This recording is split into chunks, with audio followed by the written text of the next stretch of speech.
Welcome to Tucker Carlson. Today, as part of our ongoing commitment to talk to interesting people about interesting things, we have found one. We're ticking both boxes today.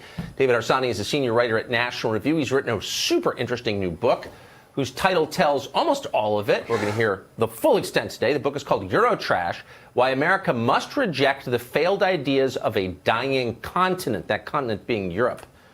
David joins us right now in studio. Thanks so much for coming on. It's my pleasure. Thanks for having me. Eurotrash. That's like my absolute favorite. So I think a lot of our viewers are familiar with you, certainly with your writing, but out of habit and also because I'm interested. Tell us how you got to where just quick, where are you from? How did you get the views that you have now, et cetera? Well, I'm from New York, and I grew up in a Jewish community, so it's kind of weird that I have conservative views, probably. But in the city? Well, I was born in Queens, Yep. and then we moved out to Long Island, so we did what a lot of people did. My parents had defected from communist Hungary, so I think that's how I probably got my views that I have. Never met a liberal Hungarian. Tried to rebel by being libertarian. I could never go to the left, and then as I got older, I became more and more socially conservative. But and then I started out sports writing, worked for Sports Illustrated for a bit, AP, places like that, and then just totally conventional, mainstream, we used to call it journalism. Yeah, absolutely. Worked for AP, New York Daily News, places like that.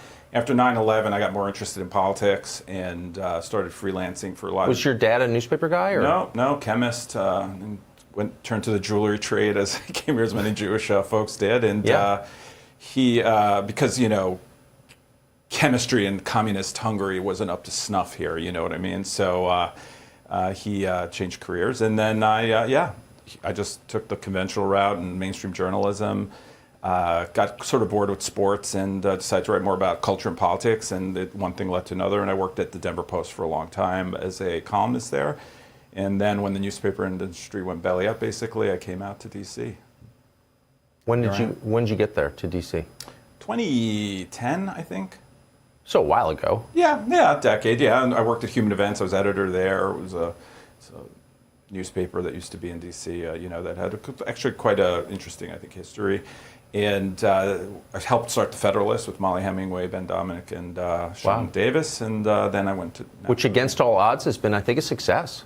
It was a great success, yeah. We started out, we had just four of us, basically. And now it's, I don't know exactly what they're doing hits-wise now, but we were in the millions, and we were really, competitive with other big sites. Yeah, and well-deserved, I think. Yeah, good people there. The Federalist has a kind of plan that's very different from most sites where there's, volume is the whole business model. The Federalist seems to winnow it down to like the four most interesting pieces this morning, which I think is a cool way to do it. Well, I think a philosophy, at least when I was there and we started, was to that we wouldn't have these sort of verticals and dividing lines between culture and politics. It's all really one discussion, and we treated it as one discussion. Yeah, and the pieces are taken seriously. They edit the pieces, and they're good. Yeah, I love that. So now you're at National Review, and thank you for that, by the way, for your description for life. So you've written a book called Eurotrash. So this is something you used to hear a lot. P.J. O'Rourke in the 80s once wrote this very famous essay about how the Europeans, the cheese-eating surrender monkeys or whatever, could just shut up and stop complaining. I haven't heard Europe attacked in a while. Tell us why we should... I have to say P.J. was a big influence on me, obviously, on a lot of us. Yeah, I mean, he is just a genius and just so funny, and made being conservative not so stodgy, right? He's just really funny. How old are you? I'm 51. Yeah, I'm 52. Yeah. So if you're like our age, P.J. O'Rourke in 1987 was just... Parliament of Horrors is just one of the greatest books about politics ever written. So maybe I got a little bit of it from him, right? Hating Europe. But I hate Europe also because my parents left there and it was a terrible place. As a Jew, I hate Europe because it's always been a terrible place in most European countries at one point or another. And I hate them because they do things wrong, and they've been a mess for hundreds of years until without us, right? Until recently, and their peace is kept by us. It was instituted by us, and really we still pay for it, and we actually shouldn't be anymore, I think. Yeah. But we still pay in, and they get to try to compete with us. The European Union is meant to compete with us economically, and yet we pay for their safety, right? So I think that those are all problems. Well, so I didn't even mean to go here, but since you brought it up, I can't resist. We have this thing called NATO, North Atlantic Treaty Organization. It's another post-war institution whose purpose has kind of been lost to history. Why do we have NATO still? I don't know. It's a great question. I don't know why we have NATO. Its purpose was to to stop the Soviets and to defend Western Europe from Soviets.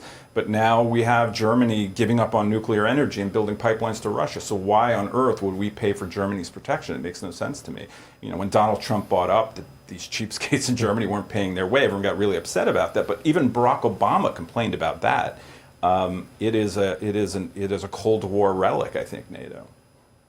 And it allows the European Union, Western Europe, an advantage over us economically, of course. Yeah, we pay billions in. They don't even defend themselves. I mean, they pay some, but I'm just saying that they don't pay what they're supposed to. I think it's 3% of GDP or whatever. So the title of your book suggests it's the ideas that have come this way from Europe that are the things that we should be worried about. What are those modern ideas? Yeah.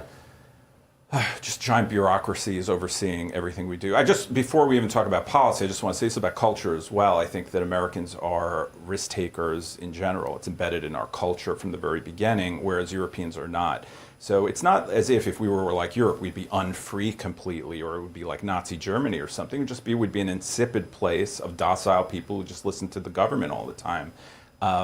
Even though things seem to be changing a little bit in Europe as far as that goes with COVID, but the policies that are problematic are the giant bureaucracies, or the undermining of entrepreneurship, the death of faith, the way people treat life there. It just goes on and on. I wonder, I once heard someone say that the problem with Europe was not always, of course, insipid or docile, right? I mean, Europe gave us Western civilization, and they also waged war unceasingly for like more than 1,000 years. So clearly, there was a higher testosterone level at some point in Europe. And I heard someone once say that the First and Second Wars basically took all the people with energy and killed them and changed the genetics of the continent. Yeah, I mean, I don't know if that's true, but clearly... I don't either. Kind of a cool They've been saying theory. that since World War I. Yeah. But then they had World War II. So no, good point. Yeah. But, I mean, I think that's probably part of it in a way. But, after World War II, there was gigantic economic growth. And a lot, the losers, actually, Germany, et cetera, England went the other way because they embraced socialism and different things. But I mean, there was really great growth in France, in Italy, in Germany, in Scandinavian countries. There's a massive burst of entrepreneurship and energy and economic growth that policies sort of chipped away at as they went forward, I think, and we are where we are now. So why do you attribute that to the Marshall Plan? Like, why would there have been, what about Europe changed in the I don't know. I think the wealthier years. we get, the more complacent we get in a way. I don't know. Yes. And the more we rely on the state, especially in Europe, I think that, again, we have an ingrained sort of aversion to the state telling us what to do. Whereas in Europe, they were always turning to government instead of faith, frankly, right? I mean, if it's not fascism, it's communism, and now this giant bureaucracy that people take their morality from, or, So Yes. I think that's... The lack of faith is a problem, and faith has been dying in Europe for a long time. Frankly, we're on a similar trajectory, but it's not as bad.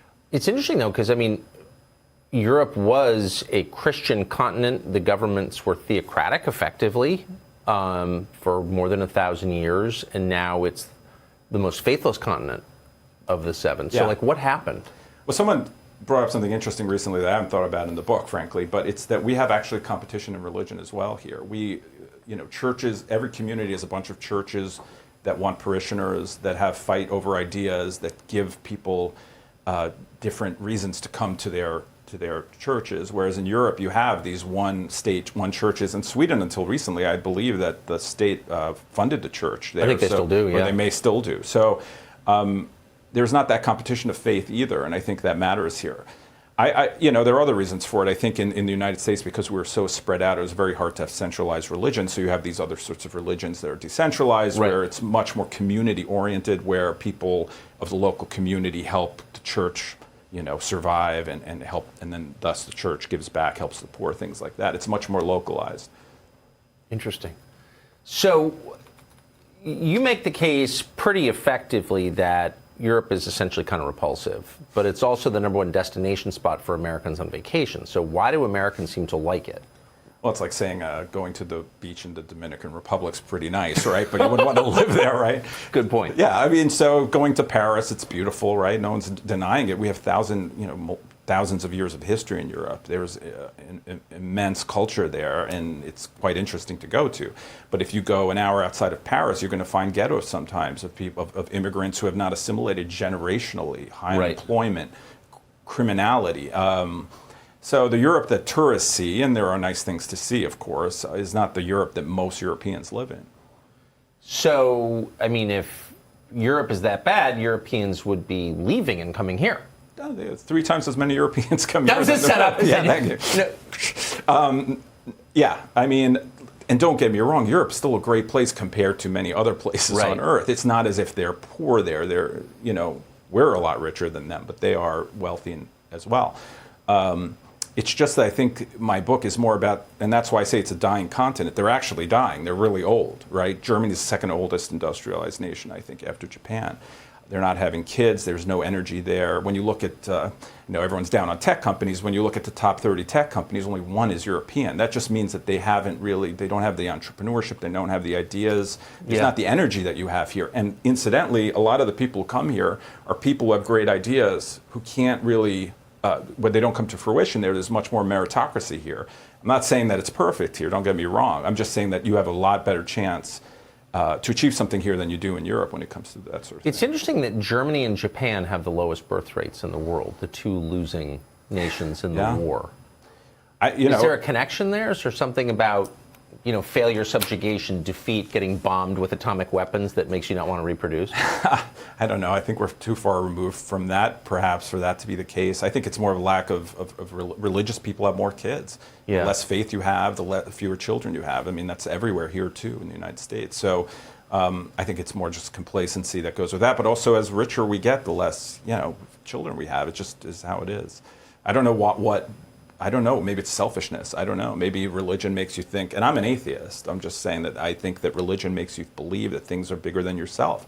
And one of the things is having children for the future. But also, you have you're much more prone to believe that there are ideas bigger than yourselves, like the ideas that undergird the Constitution, for instance. Well, wait a second. Wait, I'm sorry. One of the things I always loved about Larry King, who was not a genius, as you know, but one thing about Larry King is he listened to what people said, and if they said something funny, he'd say, well, hold on a second.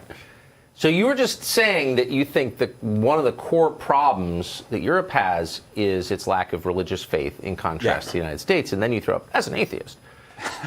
I know. It seems to trip people up, but I mean, I believe in those ideas, actually. You know what I mean? I believe, even without God, I think religion's a wonderful thing. I know that sounds weird, but I don't know. Explain what you mean. Yeah, I mean, I think it sounds weird, but what it is, I think, is that these religions evolved out of ideas that helped give moral structure to communities, give moral structure to countries, to civilizations, and that are important to remember. If you don't think any idea is bigger than the state can just switch it up on you anytime. It's like how a person who believes in the Constitution believes those rights were given by something bigger than the state. It's not the state that gives it to you, it's the state that protects it. In Europe, that's not how it is. Scalia once said, that, everyone has great... Communist Hungary, where my parents come from, if you read their constitution in 1956, it's wonderful. There's a First Amendment, a Second Amendment, all of that, right? But if you don't treat that as a document handed to you by something bigger than the state, then it's not worth much. Well, no. And that's why people with faith, and Americans are this way, they don't think, you can't take my First Amendment right away, they'll say, because they believe God gave it to them. If the state gives it to you, it could take it away anytime it wants. Of course, if it's not pre-existing. So I just think that idea of faith helps sort of, strengthen our belief in our Constitution and things of that nature. And that is what how the founders talked about those rights, and how everyone until very recently, I would have to say, when we have basically progressives and other Democrats talking about the Constitution these days, has agreed on that idea, but we don't really agree on that anymore. So you're a non-believer who would prefer to live around believers? Absolutely, yeah. That's interesting. Yeah, that's cool. Good for you. So what are the let's go through a couple of the issues here. So you make the case that Europe is, in some sense, an early warning system for us because they've been at this a lot longer, and so if they take a wrong turn, maybe we should learn from it. So let's start with immigration. Well, that's the biggest one, I think, because it really affects a lot. So I'm pro-immigrant in general. My parents are immigrants, but I believe that anarchy at the border, or streaming in of people from one place at one time who have very similar cultures, is a very bad idea, especially when they're illegal, so that they can't even participate in the civic life of the country in any real way. Creates generational poverty and ghettos, compartmentalized groups of people who will never assimilate. You don't have to go farther than Europe. In Germany, there are suburbs of of Turks who have lived there since the 50s, who are poor generation to generation. They are not assimilated. European countries can't assimilate a single ethnic minority, basically. I mean, they just can't. In the United States... And never have been able to, right? No. I mean, it has a lot to do with structure. You know, if you're from Hungary, let's talk about Hungary since you were there. They have a long civilization. They have long memories of things that happened to them, for instance, with Islamic forces, right? Yes. And they have a small, 9, 10 million people there. And you can't have hundreds of thousands of people entering that country without changing their entire culture. Especially, maybe you could have smaller groups who assimilate and then become Hungarian and feel Hungarian. But where does that happen? Nowhere. Sweden had no real tradition of immigration, but they have recently let in a lot of people, and those people are not assimilating. And there's high crime rates now because of, you know, I'm not saying the people who come there from Somalia are inherently criminal. They're just not assimilating and accepting the liberal ideas that Sweden functions under. So I think that we can look there and you see this huge immigration problem, and then, you know, causes... Wait, are you allowed to say this? Are you allowed to note when it doesn't work the way it was supposed to work? I don't know. I mean, there's also a backlash, right, that happens. There's unhealthy ethno-nationalistic reactions to it. Of course. But that will happen here, too, if you don't have assimilation. So I think people underrate in this country how like when you look at polls, everyone's pro-immigration and all of that because they know what they're supposed to say. But I actually think there's much more. I think that was Donald Trump's secret to becoming president. I think there's a lot more anxiety about that sort of thing here than people believe.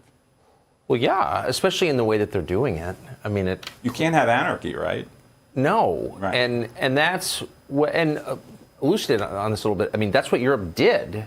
I mean, so ideally, your immigration policy would be really thoughtful and it would be targeted in ways that help your country and help the people you're bringing in, right? Right.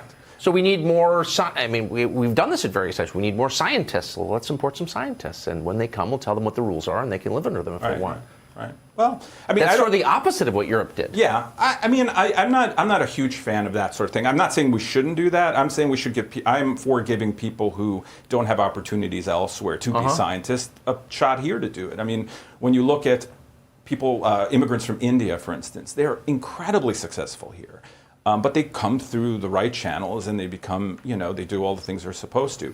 But as you mentioned, as far as structure, as far as policy that help people assimilate, in Sweden, they took a lot of immigrants from Islamic countries and they put them in these towns where no one else lived. They were empty housing, for instance, and they just put them there to live there.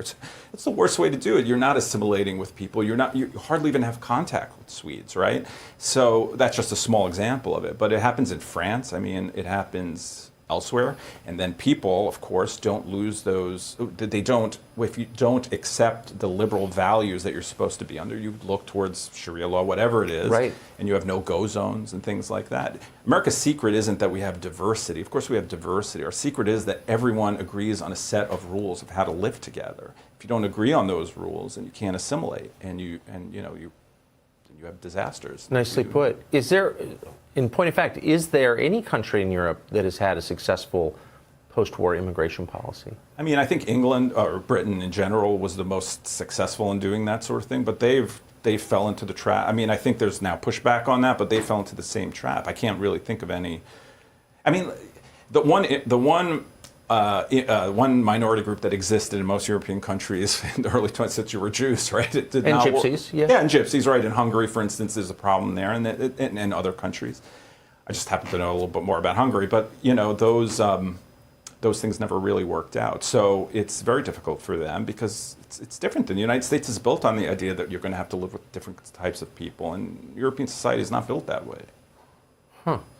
So immigration is something that we should learn from. What else? Well, the thing that scares me most, and this has to do something with. I started writing this book before COVID, but then the COVID thing sort of scared me about the American people and the way they were docile when the state closed down their churches or told them to close down their businesses. Yeah. To me, that was very scary. Really scary. Yeah, and the CDC was running the country, right? So giant bureaucracies are undemocratic. So the big democracy defenders in the United States are always talking about Europe, but in Europe, bureaucracies run the world, as they almost did here, with the CDC running things here. But we can go back to the State Department and Donald Trump. They decided they did not like what the president, who was elected fairly, had to what his policies were regarding Russia or whatever else, and they decided they were just going to stop his presidency. They actually ran the country, right? They ran foreign policy by undermining the president. When you have giant bureaucracies, as they do in Europe, there's no democracy anymore. There's just this giant blob that tells you how to act and what to do without the consent of the people. So that scares me. And Europe's always had giant bureaucracies, though, of course, going back to Austro-Hungarian Empire and Bismarck and Germany and things like that. So they're used to it. We are not used to it. We have federalism for a reason. We have localism for a reason. And that's why I fear a central government in the way that the European Union is set up. Now, the European Union, incidentally, was initially based on the federalist American system. That's what in the 50s, that's what its founders were talking about. But now it's just become so centralized that it not just tells you what to do economically, but as we see in Poland and Hungary and Eastern Europe, they want to tell you culturally how to act and what sorts of policies you have in your schools and what sort of immigration policies you have. And I think that is incredibly dangerous for Europe, but also for us if we centralize government in the same way. So you hear a lot of people, not just conservatives, but anybody who's kind of not on board with the new program where, Facebook runs everything, say our salvation will be federalism. And if, people will flock to states with like-minded people and they will live the way they want to live. Do you think that's possible? I mean, there's always going to be problems with that, but to the best that we can have that kind of situation, it's better than the alternative, which is a strong federal government. So it gets harder and harder, I think, because the federal government continues to grow. Nothing really stops it. It spends so much. Our retirements are tied into the federal government. And more our schooling and how we run our education programs are. And if the CDC can have an eviction moratorium, what can't the federal government do anymore? So obviously the court so the CDC wasn't created to regulate landlords? No, I'm not sure. I don't have the full history of the CDC, but I don't believe But you're thinking not. Yeah, I'm thinking that's probably not. I think it was malaria, right? Yeah, I think that's right. They did a fine job, apparently. Yeah, with malaria. DDT. Yeah. So you don't seem that hopeful that is the thing that will save us. I'm always pretty pessimistic in general, but then there's what makes me optimistic about the American people is they always never seem to like anyone who's in power, basically. So when people are in power, there's a blowback. So maybe we're seeing now, maybe we'll see in 2022. So that makes me feel better. And I'm not saying they're like, that these voters are like, we need more federalism, I love the Fifth Amendment, whatever. I think they're saying that these people are too powerful, and that's a good instinct, right? Yes. So I think that's the American way, usually. I fear, though, the problem that I see, and my kids were in schools, in Maryland and things like that they're not teaching the kind of civics that will continue that tradition, probably. So it's maybe it's different in Texas, maybe it's different, elsewhere, but I think it's relying on parents who care about these sorts of things to instill that in their own kids. Did your kids learn anything about the Constitution? They do, but there's such a focus, at least in some school districts, on all the sins of America, how intolerant we were and things like that. Now, I should just say, since I brought it up, that we are the most tolerant place that's ever existed in humankind. And the idea that we are somehow more intolerant than Europeans is laughable. My dad was born during the Holocaust, right? He's still alive. So this is not some ancient history we're talking about, And even today, we're much more tolerant than the French or anyone else in Europe. When you look at polling and how they answer questions about the people they want to live next to or things like that, and Americans are much more tolerant. Why do you think they're telling your kids that we're not? Well, that's a good question. I'm not sure. I think that there's always, when I was growing up, when you were growing up, there was always sort of like a fringe at like at Berkeley, right, who would tell you that America was basically all sin, born of all sin and sinful in all its, in all its policies, and that it was just inherently racist place. Now that kind of idea, which is mostly prevalent in the progressive left, is much more popular, and we have elected officials now who say that. You wouldn't hear a congressman say that America was born, evil or no. You would not be elected next time. But now that's just a norm. We have people openly, we have socialists. Bernie Sanders is writing the budget. He's a socialist. Now, that's fine. You want a socialist from Vermont. I get it. But, you would have lost an election for sure next time around. Now you don't. Now you're celebrated. Now you almost win the presidential nomination for the Democratic Party. You would have won if they hadn't taken it from you. Correct. Yeah, I really think that's true. I'm hardly a Bernie Sanders defender. I mean, to put it mildly. Yeah, but no, yeah. I think so. Because I think actually he probably speaks to the American people in a language they understand more than someone like Hillary these days. Just sort of populist talk that the rhetoric that he has about jobs, and to me he was much more, he was close in the way he used rhetoric to Donald Trump, right? So there's a sort of, I am not a populist, but there is a sort of language that you're supposed to use to speak to the normal American person, not make fun of inflation, for instance, not make fun of the price of milk. Because these are things that are tangible to Americans who are not ideological. Not making fun of inflation. So there was a column in Bloomberg News, I don't know if you saw this, it was like 2 days ago, from a woman who apparently is a fellow at the Manhattan Institute. That's hard to believe. I'm sure I'm misreading that. Any case, here's what she says. The piece is, Americans need to learn to live more like Europeans. Supply chain shortages are constraining U.S. consumers' endless appetite for buying whatever they want, whenever they want. It's about time.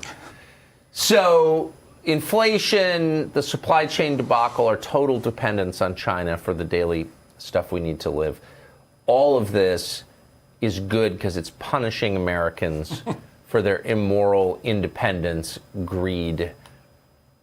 Yeah. So I worked at a newspaper for a long time, and I was always taken aback by how people wrote these stories, in essence, wagging their fingers at Americans for having stuff, right? Like having too many cars, or using too much gas, or having big houses. Your American houses are like 1,000 square feet bigger than the average European home. And I just don't understand the guilt feeling behind it. Of course we want more stuff. There's nothing wrong with that. I just don't understand why we should want to have less stuff. I don't even have an argument behind that. I'm just saying I don't get it. But the thing is this, if we had to live like Europeans, there would be a revolution in this country. We pretend, for instance, we want the Green New Deal, but we don't, because whenever gas prices actually go up, the president, Joe Biden, will go and beg OPEC to drill more. We don't actually want $5 per gallon gas, and it's more than that in places like Germany. We want to have things instantaneously. And we do, because we're very wealthy. I point this out quite often, but if Britain were a state in the United States, it would be the second poorest per capita state after Mississippi. Almost every European country would be in the bottom third. We are so much richer than Europeans, it's not even funny. The only countries that compete are Luxembourg and Monaco, which are like city-states. There is no comparison. Yeah, Monaco's not a country. I mean, it's like a condo complex. Right, and we do it with 350 million people or more, and we're constantly generating and building more wealth because, it's just a vibrant society. It's like I mentioned, entrepreneurship, but also just the available risk-taking that people do. In Europe, when you ask people, do you want to be the boss, only 20% say yes. In America, 80% say yes. 80% of Americans want to be the boss, and they act like they want to be the boss. So I think that speaks well of our character in many ways. I think I went off topic there a little bit. No. I think it's the most interesting thing you've said. Fascinating, actually. So I'm just thinking what the retort would be, and of course it would be, but they're happier. Oh, they're not happier. Now, if you ask someone if they're happy, first of all, it's not a quantifiable, happiness is not quantifiable. It's hard to measure, yeah. There's this joke that a Finnish introvert looks at his own feet, but a Finnish extrovert looks at your feet. So, they are very pliable people, right? Swedes will tell you they're happy. In Denmark, they will tell you they're happy. So then Finland, I think this is right, 91% of people like the government. Always, no matter who's running it. You know what I'm saying? So we have way too a diverse place with too many opinions, with too many different types of people to come to agree that government's doing great. No matter who's president. The only time that happens is like after 9/11 or something, right? For a short window. Short window. Like they hated Bush in a few months, right? Yeah. So I wasn't too crazy about him either, but I agree. I think hate is a strong word, but you know what I mean. So anyway, that's how we're built, and they're not built that way. So happiness is not that. Like there's always an Atlantic piece or something where they're like, oh my gosh, can you believe how many hours Americans work? We don't get vacations. In Greece, they get half a year off, whatever. Americans like to work. They like their jobs. They get meaning from work. That's why you have a society where you have a large unemployment and people relying on government and dependency, as they do in Europe quite often. It's not the same kind of life. You don't get people giving you something. It's not the same as earning it. I mean, this is obvious to any adult, right? who isn't in government. It's super depressing, and that's why inherited money people drink themselves to death. I've seen a lot of that. Right? I mean, it's not enough to be rich. You have to feel good about where the money came from. Yeah, and there's a lot of churning. I mean, when you look 20 years ago at the big companies that were running, there's always new ones. Now, they're always rent-seeking. It's another part of this. When you have a big government, it builds a relationship with a lot of regulations. People think like big companies don't want regulations. They actually quite like it sometimes. Well, of course, they agitate for them. Exactly. They crush competition. And then they start doing what government wants. They're so big, they're so interconnected. This is why I'm for deregulation, because I want to decouple those two. I don't know how else to really do it, and it doesn't always work. But and that happens in Europe. You think that the big tech companies in Europe, they just do whatever the governments tell them. You think that because a government's involved, that a big tech company is going to say, hey, we need more. We need more open speech here. We need bigger debate. No, they shut down people who undermine the sort of speech that they like. That's what powerful do. It's a different history. The German government has regulated profits of German companies for 90 years. I mean, this is a long-standing thing. Yeah. Germans arrest people for hate speech. They come to your house and arrest you. I have it in the book. There's numerous examples of this. In Britain, this happens as well. I mean, these are dangerous, just since we're on speech, these are dangerous intrusions into traditional foundational rights that any liberal believes. Foundational rights that we took from Europe, which is the interesting part. Absolutely. Most of our good ideas come from Britain, right? Yeah, almost all of them, actually. Yeah. But there is no free speech in Europe or Britain. Not really, no. Which I still think are different places, but whatever. I would say England and Britain. I would like Scotland to leave, and then Britain would be more conservative. But I think that's right. Yeah. So tell us about that. So you can be arrested for expressing forbidden thoughts in Europe and go to jail. Yeah, most often it's a stiff fine, but yeah, you can go to jail. In Germany, the local police, Munich police, went to people's houses who were saying, things about the government that were nasty. No, there's no doubt about it, but still, and they arrested them in their homes because they were saying this online. They don't value speech in the same way. I just don't think they do. Maybe in Britain to some extent, but in Britain there were preachers, in the street preachers who were quoting biblical passages about homosexuality, and they were arrested for hate speech. They were released later, but still the very idea of a cop arresting someone for quoting the Bible in the street in New York even or anywhere would be unheard of, even still, I think. We're moving toward it fast. So you mentioned Scandinavia. There's a great quote from your book, which I want to put on the screen. So basically, you make the point that the Americans, particularly liberals, like the 70s variety of liberals, I'm not shaving my underarms liberals, always love Scandinavia. Yeah. They say, the Scandinavians, like, socialism doesn't work. Conservatives would say, look at the Soviet Union. They would say, but look at Stockholm. And so this is, I think, a great quote. You say, as the economist Milton Friedman pithily noted, Europhiles ignore the most vital component of Scandinavian success. It isn't the existence of a welfare state or the democratic socialism, the generous social safety net or the discovery of oil. Rather, it's Scandinavians themselves.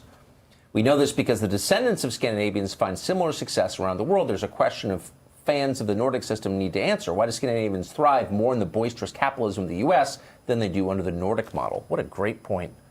He had a great quote about that because an economist said to him, there's no poor people in Scandinavian countries. He says, that's great. There's no poor Scandinavians in the United States, right? But you could take any ethnic minority, and they will always do better here. Nigerians, Polish, anyone. Nigerians do really well here. Oh, yeah. They get a lot of advanced degrees. They're into education a lot. And the point is that when you come here, you do better, wherever you're from. We can't just... Minnesota's a good example. You look at Minnesota, a lot of Scandinavian people there, around 10 million people, same as Sweden.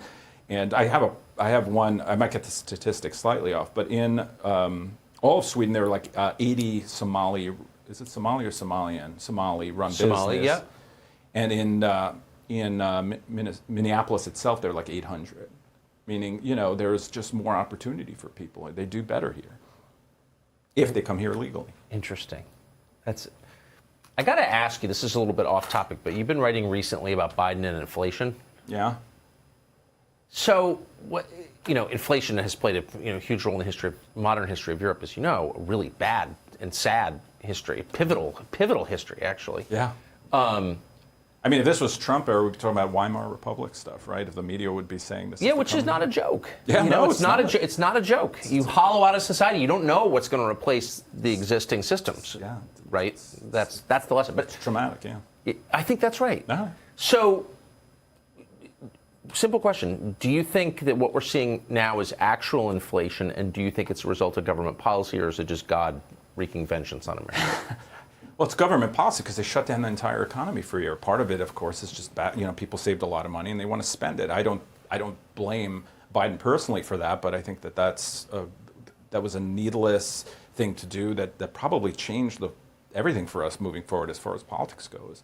But yeah, I mean, you don't have to be a genius or an economist to know that when you have inflation, you don't pump trillions more into the economy. In what was it, $6 trillion in COVID relief stuff, and now another, basically $2 trillion with the help of 13 Republicans in the House, and now they want to pass another 3.5. And by the way, that's forever spending, right? You don't have there is no government policy that goes away. That's some kind of dependency policy.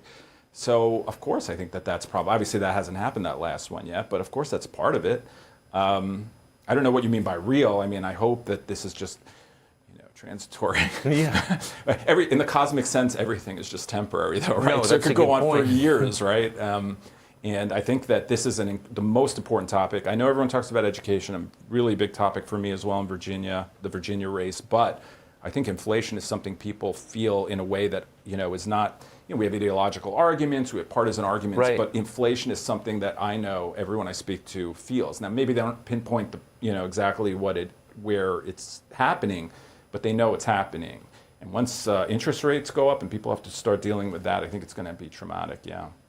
So what happens, at some point interest rates have to go up because, right? Yeah, we grew up at the same time, and I know that my parents had a house, and I think they paid, I don't know what it was, like 15% or something on their mortgage.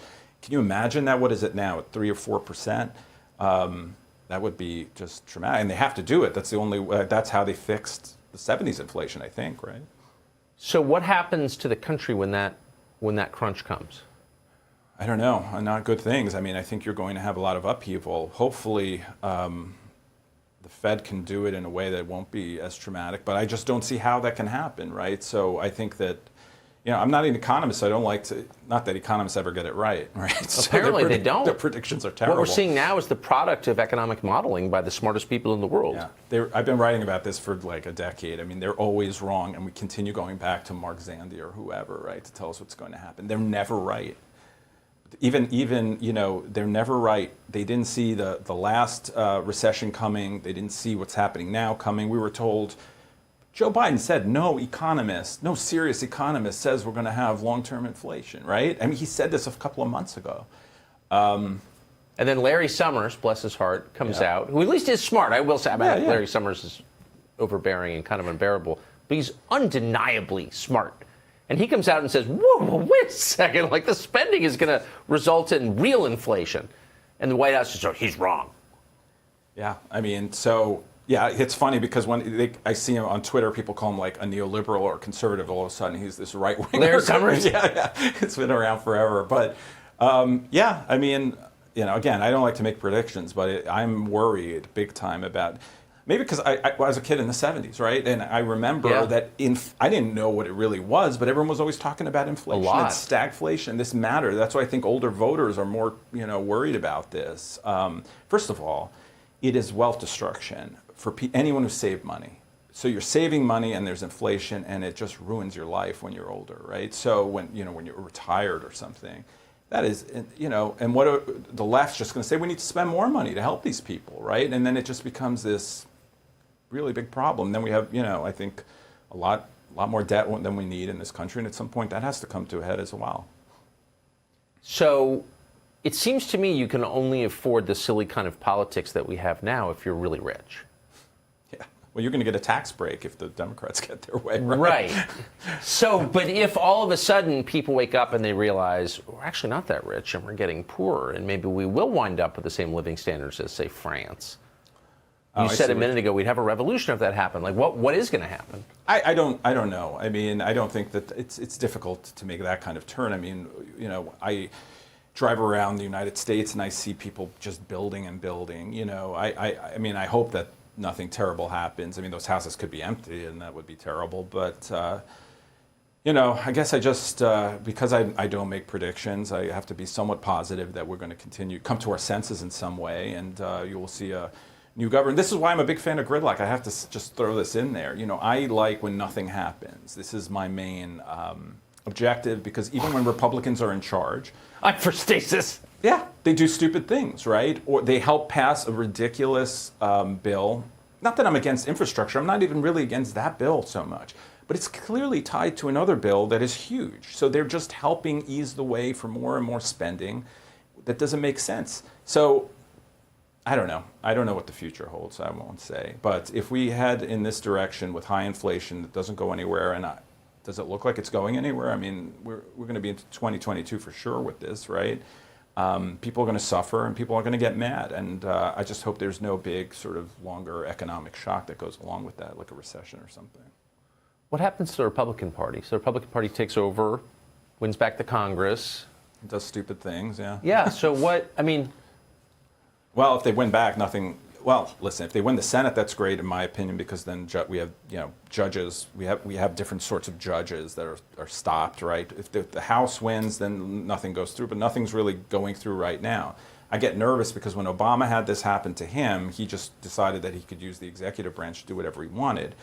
Good thing is that Trump turned back most of the overreaches, but people get very frustrated when nothing happens in Washington for some reason. I still don't understand why. Right. And they turn to the president, who has become more and more, speaks more and more like an emperor, like he has this power to stop inflation or to build this or to do this, spend money as he wants. And then they turn to the president and they expect those things, and he starts to deliver on those things using, ignoring the Constitution. And the Congress does nothing about it. Yeah. A lot of times they like it because it takes they're not blamed for whatever issue it is. It takes it off their, it's like the war resolutions. Like, they don't want to be the ones to take us into war anymore, right? So they just let the president do what he wants, and they really do nothing to stop him. Since when does an institution give up its own power? I've never seen that. I mean, you have Pelosi telling the president to abuse his power, right? I'm forgetting the issue it was, but literally she went out there, so Chuck Schumer, and demanded I think it was the eviction moratorium, demanding that the president take power that he doesn't have. I mean, it's just incredible. Because these are partisan institutions now, essentially, to both parties that do whatever the president tells them to do. That's why. And, then they're celebrated when they stand up to Trump, fine, but they never actually stand up for anything that's in the Constitution, like War Powers Acts, right? So, I don't know. The oomph, since Afghanistan oomph, is still going on forever, right? I mean, yeah. And no one does anything. I don't know. I don't have answers to these questions. I don't know why they act the way they do. But that's the only reason I hope they win, is so that we can have nothing. I got to ask a personal question, which I've been holding on the tip of my tongue for the past 45 minutes. Do you vacation in Europe?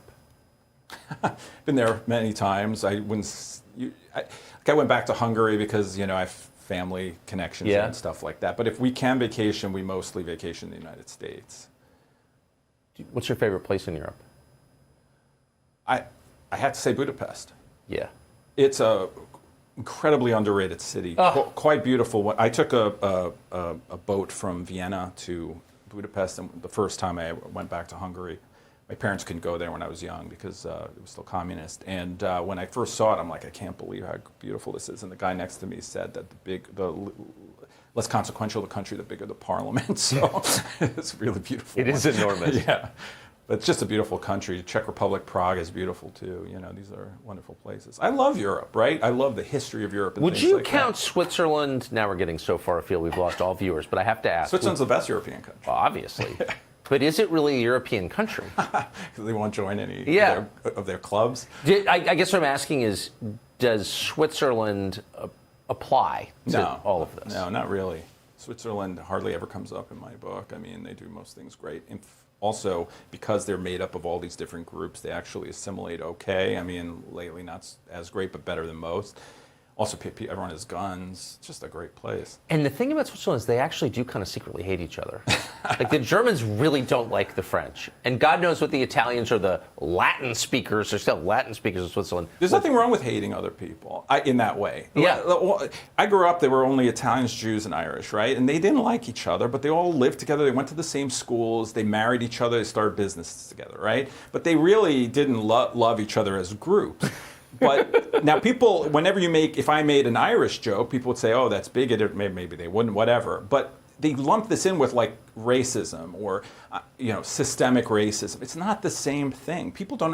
Americans weren't always open-armed to every immigrant group that came here. The Irish had trouble. The Italians had trouble. But in the end, the Jews had trouble. They made their own schools. They made their own businesses. But they were free enough to be able to live together peacefully. That's the key. In most of the time. So I don't know why I took that point, what you were saying about Switzerland. No, it's such a smart point, actually. Yeah, so I had Italian friends, and they made Jewish jokes, and I made Italian jokes, and it was just part of how we spoke to each other, but we didn't really hate each other in a way that mattered. Does that? Yes, of course. So, my dad had a business, Italian people would come into it. They would not come to his business because he was Jewish. That would be the kind of racism you see in France, where they have to have soldiers between Jewish and Islamic, and Muslim neighborhoods to make sure that there isn't violence going in one direction, but still. Yeah. You don't have that here. That's not a thing that happens here. The Jews are always attacking the... Jews constantly attacking Muslims. Sorry, I don't even know if you're allowed to tell that joke. It's just funny to go to Israel and the number of newly arrived French Israelis, and you're like, what is that? I can't believe any Jews left in Europe. No, but it's real, especially France. I mean, it's terrible. Yeah, so noticeable in Israel, the number of French people. Yeah. Who leaves France? France is perfect. Got to get out. Yeah. Get out of Europe. David Orsani, it was a great conversation. It's a great book, and I really appreciate you coming today. Thanks for having me. Thank you. Yeah. Name of the show is Tucker Carlson. Stay new episodes every Monday, Wednesday, and Friday on Fox Nation. We'll continue to see you every weekday at 8 p.m. on the Fox News channel. See you then.